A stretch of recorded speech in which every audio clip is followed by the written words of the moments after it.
नमस्कार, मी अशोक मिरगे आणि आपण ऐकत आहात मिरगेंची कविता. सध्या आश्रमशाळा आपल्या कर्तृत्वामुळं गाजत आहेत. मग कोणाचं कर्तृत्व चांगलं असतं आणि कोणाचं वाईट असतं. तर या वाईट कर्तृत्वामुळं सध्या आश्रमशाळा गाजू लागल्यात. गडचिरोलीमध्ये परवा 3 मुली सर्पदंशाने मृत्यू झाला की ज्यांना खाली झोपवलं होतं.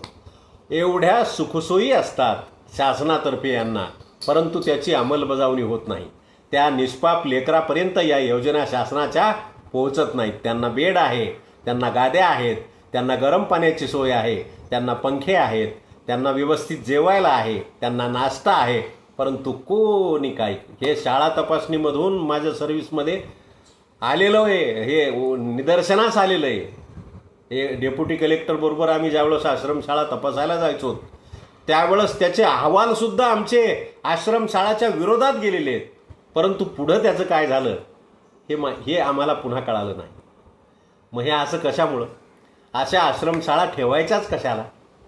त्याच्यावर मी आज ही कविता सादर करणार आहे. ऐकूया माझी कविता. या आश्रमशाळा आहेत की गुरांचे गोठे या शीर्षकाखाली मी ही कविता केलेली आहे. लेकरांच्या नावावर आलेले पैसे आश्रमशाळेवाले लाटत आहेत आणि गोरगरिबांची मुलं जणू त्यांना गोठ्यातली जनावरं वाटत आहेत. काय लिहावं अजून? अरे लेकरं आहेत, ते निष्पाप लेकरं आहेत, निरापराध लेकरं आहेत. आईवडिलाला सामर्थ्य नाही म्हणून तुमच्याकडं त्यांना आणून घातलंय आणि त्यांना तुम्ही अशी वागणूक देता आणि त्यांच्या नावावर आलेले पैसे खाऊन टाक. कुठं फेडणार हे पाप? शाळेत जमिनीवर झोपलेली मुलं साप चावल्याने मरत आहेत आणि शाळेतल्या अल्पवयीन मुलीवर कुणी खुशाल बलात्कार करत आहेत. काही घेणं देणं नाही कोणाला. वरिष्ठासोबत या शाळेवाल्यांची हात मिळवणी असते काय आणि या शाळा नेमका कशा चालतात याची तपासणी नसते काय? सवाल आहे माझा. तपासणी अधिकाऱ्यांचे अहवाल कचरा कुंडीत जातात काय की अहवाल न देता हे अधिकारी काजू बदाम खातात काय?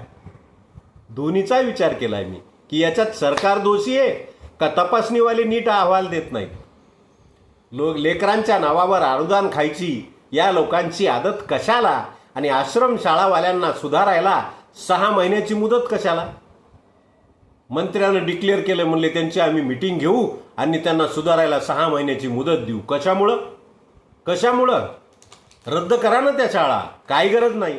पर्याय व्यवस्था करा लेकरांची आणि यांचे कवर खिचे भरू द्यायचे त्या आश्रमशाळावाल्याला. कशामुळं? लेकरांच्या नावावर अनुदान खायची या लोकांना आदत कशाला आणि आश्रमशाळावाल्यांना सुधारायला 6 महिन्याची मुदत कशाला? जनतेच्या टॅक्सच्या पैशातून असा खिशात खळखळाट होतोय आणि निष्पाप निरागस निवासी मुलांचा शासनाला तळतळाट लागतोय. अजूनही विचार करा. यांच्या कसल्या बैठका घेता? चूक आढळल्यास दोषी धरा. माझं आवाहन आहे, माझी विनंती आहे शासनाला की यांच्या बैठका कशाला घेता? मालक आहेत का तुमचे ते? कशाला बैठका? सिद्ध झालंय, चौकशीत दोषी आढळलेत, बडतर्फ करून टाका, शाळा कॅन्सल करून टाका. काही घेणं देणं नाही. आणि जर नाही केलं तर मग तुमचे लागे बांधेत असं म्हणावं लागेल. काय चूक आहे त्याच्यामध्ये? कुठंतरी पाणी मुरत असल्याशिवाय मोडवरी येत नाही, आहे का नाही? यांच्या कसल्या बैठका घेता? चूक आढळल्यास दोषी धरा आणि मुलांची पर्यायी व्यवस्था करून आश्रमशाळा बंद करा.